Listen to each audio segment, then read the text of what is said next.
This is the Lone Crater YouTube. We hope this video helps. You'll begin by stopping everything that can block files.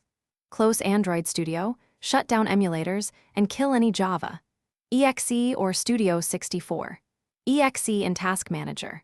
Once done, export or copy any projects you want to keep from C, /users/u/ Android Studio projects, and note SDK locations in File Settings if you can open Studio. Make sure to temporarily suspend Antivirus or Defender to prevent locked files.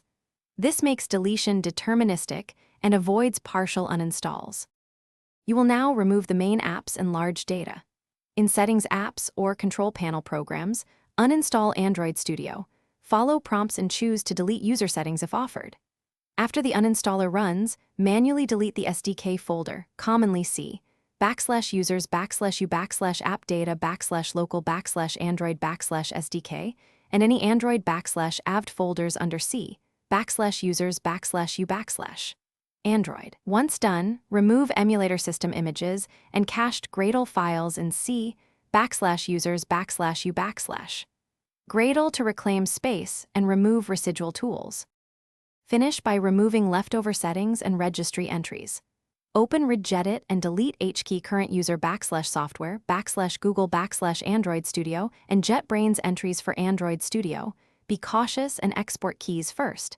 Then remove any remaining folders. C /program files /Android C /users/u/. Android C /users/u/. Gradle and C /users/u/. Android Studio *. Once done, restart the PC to clear locks and verify no Java or Studio processes remain. Troubleshooting tip: if files resist deletion, boot to safe mode and retry removal. Thanks for watching. Consider subscribing if we helped you.